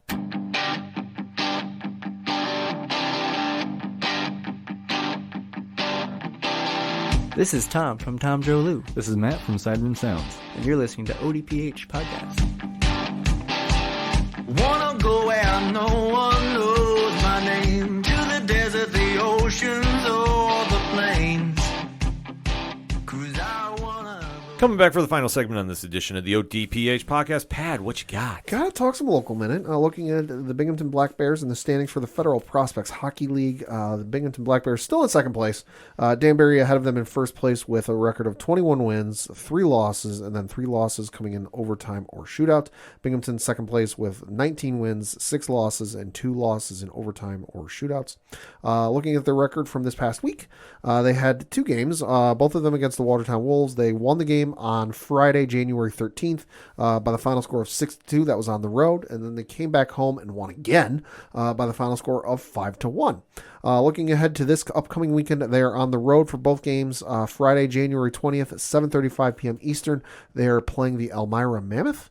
And then on Saturday, January 21st, at 7 o'clock Eastern, they are playing the Danbury Hat Tricks. Don't worry, though. They come home the following weekend for a home game against Danbury on January 27th. So for more tickets, information, and all that good stuff, BinghamtonBlackBears.com. Also got to talk some lacrosse. Coach Duffy not here, but we got to fill in for him a little bit because the Professional Box Lacrosse Association did kick off here in Binghamton with our own Binghamton Bombers playing their inaugural season here at, locally in the 607. And looking at the standings, they're currently, tied for second place, I guess, technically. There are 3 other teams ahead of them, but there's 2 tied at the top with a record of 2-1. You've got the Jim Thorpe All-Americans and the Trenton Terror, both 2-1. And then you've got the New England Chowderheads. That's a great name. And the Binghamton Bombers, also the Hampton Hammerheads and the Elmira Renegades and the Charlotte Bootleggers, all tied with a record of 1-1. Looking at their schedule from this past week, they had a game on Friday where they played the Spark, where they won by the final score of 17-11. Their next game is on Saturday, January 28th at 7 o'clock Eastern in Binghamton, where they're taking on the All-Americans. More tickets, information, all that good stuff, go to pbla.com. Or hit up Coach Duffy on Twitter because I know he has been following this. We are waiting on the vlog from him. He was also on color commentary for wherever the hell the game was broadcasted from. Yeah. So Coach has been putting in some work, but he's a little late on sending it to the podcast. So at Coach Duffy 11 on Twitter and let him know that you're looking for that commentary. We definitely are. I know he's a little tied up with the Giants being in the playoffs. It's something he doesn't see all the time. He's mourning the loss of Alabama not winning the national title. Yes, he is. We should have a quick moment for him. He's also mourning the North Carolina Tar Heels not doing well. Oh, let him know. Let him know. But in all seriousness, there is one more local team that we need to discuss. Yeah. That's those Binghamton Bulldogs. Hell yeah. So this past weekend, they were facing the Catskill Cardinals. Okay. And decided to get a big W, 139-91. Goddamn. So they are still your reigning, defending, number 1 ranked ABA team with a record of 11-0. Wow. So that's a huge step for them for the 6th week in a row. Wow. So this is a very big deal. This week at the Bulldog Sport Complex locally, they are facing the number 4 Wyoming Valley Clutch. Okay. They are 8-0. Ooh, something's got to give. So something's got to give. It's a hot ticket in town. So if you're looking to go there, BinghamtonBulldogs.com has got all the information you need. Hit them up on Facebook. They're very active there as well. We'll kind of have to wait to see. Maybe we'll make an appearance down there. I don't know. Schedules are kind of a little tight this weekend. But definitely go support them because, like I say, this is a very, very big deal. I don't think that, in my opinion, there's been a big deal like this since Syracuse came to town. Probably a couple not. seasons ago. Probably not. And that was a monster atmosphere for a game. So if you got the chance to get down there and support the Bulldogs, make sure to go do it. And like I say, all information for that, BinghamtonBulldogs.com. I'm going to talk a little bit of boxing news because it was announced, or I guess confirmed, that Jake Paul is going to be taking on his next opponent. That is February 25th. And the reason we're talking about this is because he's taking on an actual boxer. Running through his record, in case you don't know, he's never actually faced an actual boxer. His first professional, air quotes, fight was against the YouTuber KSI. Then he fought the former basketball player Nate Robinson. Then he fought the MMA fighter Ben Askren. Then he fought Tyron Woodley twice, and then he fought Anderson Silva. So he's fought fighters, but not an actual boxer. But now, according to quote-unquote sources, this from Mark Raimondi of ESPN.com, he's going to be taking on one Tommy Fury on February 25th. So reading from an article on ESPN.com, it says, quote, "The third time is apparently the charm for Jake Paul and Tommy Fury. Paul, the YouTube star turned prize fighter, and Fury have agreed to fight February 25th in Saudi Arabia," sources confirmed to ESPN's Mike Coppinger on Tuesday. This is the third time the two have booked a fight with one another, though they have still not gotten into the ring together, close quote. Well, Jake Paul, love him or hate him, knows how to move the needle. This is true. So does his brother Logan. This is an interesting predicament for boxing because now Jake has really got a test in front of him. I'm sorry, Anderson Silva at this stage doesn't matter. No. The luster is gone. He's 40. Anderson Silva 15 years ago? Absolutely. Yeah, but now, no. Tyrone Woodley. He knocked him out once and then in a split decision. Yeah, there's nothing there for him, unfortunately. He had a great UFC run, but unfortunately now, when you're not a full-time boxer, it's tough to make that transition. Right. There's only a few fighters that do that, boxing/MMA, and can pull that off. Nate Diaz is one of them. Oh, boy, yeah, he is. And trust me when I say this, that fight is happening this year. That's probably the safest lock I can make unless some catastrophic incident happens and it doesn't go down. Right. There's already been some buildup happening. I would not doubt that after this fight, win, lose, or draw, Jake calls out Nate. Nate's in the building. Chaos ensues. War Stockton. Yeah. I think that might be the only time that we actually chip in to go get a Jake Paul boxing match. Boy, it's going to make it tough to say no. That might be a 607 podcast night. We might have to get everybody on board for this. But this is going to be a true test to see if Jake Paul is the deal. I don't want to say real deal because he hasn't fought anybody yet. Right. But this will be this is a huge test for him. We do know that he does train and does take the sport very seriously, which I do respect that aspect. Yeah. But I want to see something out of him, and if he can actually make something happen here, more power to him. But I'm telling you, the fight that will probably have everybody talking, and love it or hate it, it's going to happen, is him and Nate Diaz. Oh, yeah. And that's going to be absolutely out of control. I'm just kind of curious at the weight classes. That's going to be the only thing that throws me off for a bit. Because I think if Nate can bulk up, and I'm not saying he's going to be fighting at 185, but I'm curious at what Jake cuts down to get for the good weight class. Right. Be an interesting time to see, but definitely keep our eyes out for that. Absolutely. And then last but not least, we do have to talk some wrestling. Oh, yeah. And we just want to echo the statements made on 607 TWS. Obviously, you've been following both shows, ODPH and 607 TWS. You know that we have had a very open stance concerning what is going on with Vince McMahon returning and the quote-unquote sale that is going on. Yep. And we're not going to dive into the details of a sale until it is actually a sale. Mm-hmm. Last week on social media, a lot of quote-unquote, and I do mean quote-unquote wrestling journalists, went crazy claiming that a deal was done on a publicly traded company instantly. Yeah, within last week was slightly insane because everyone was, not everyone, a lot of folks were saying the deal was done.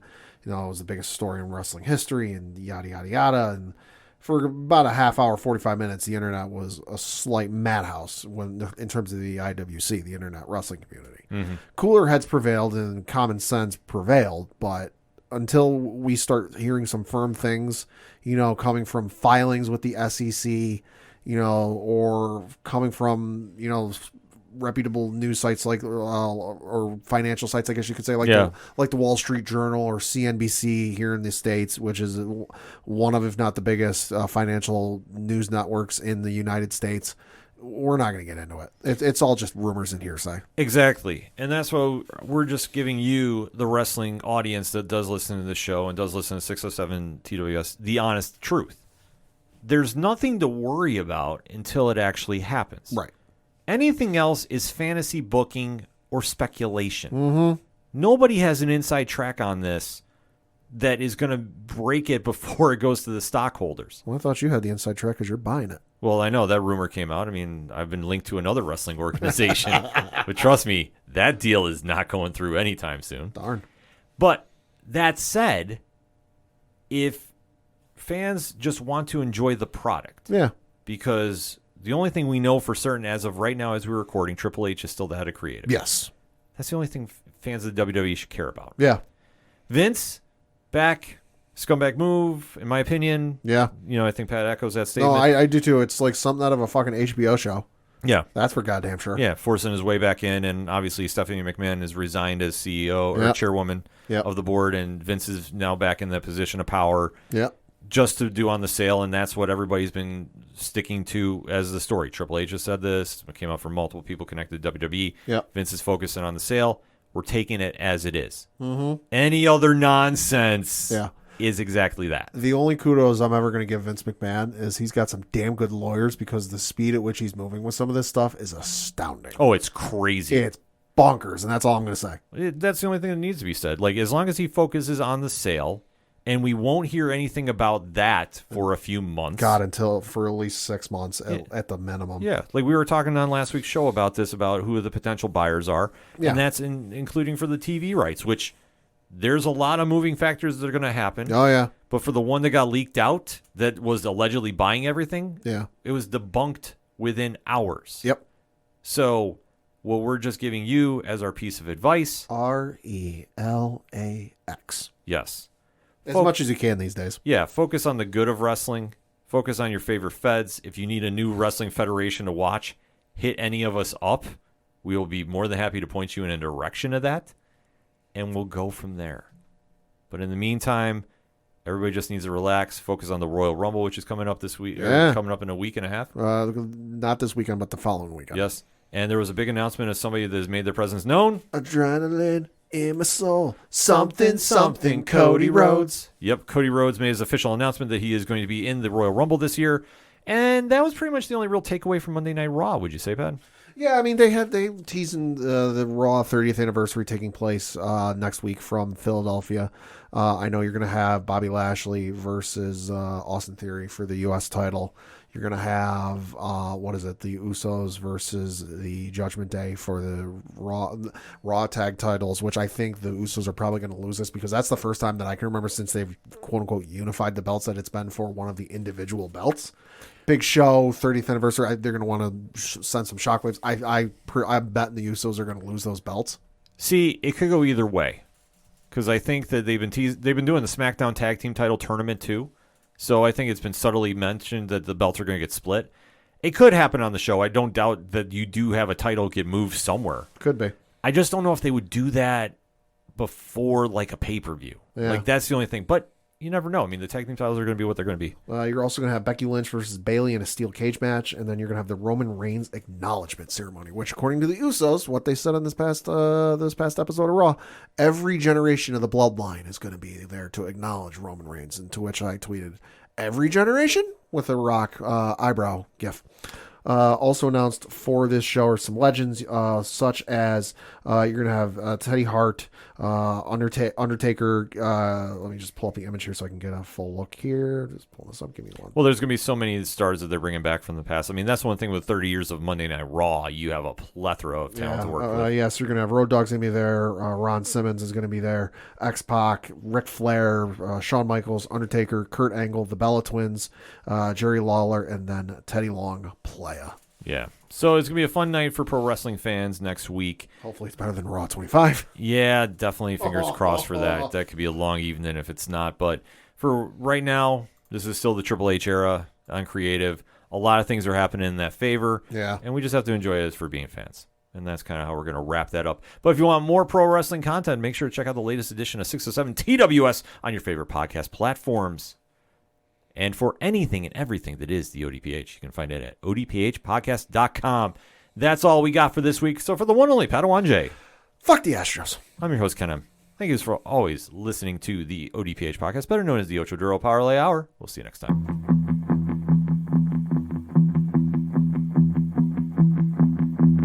Gotta be down to the punch. Gotta be down to the punch.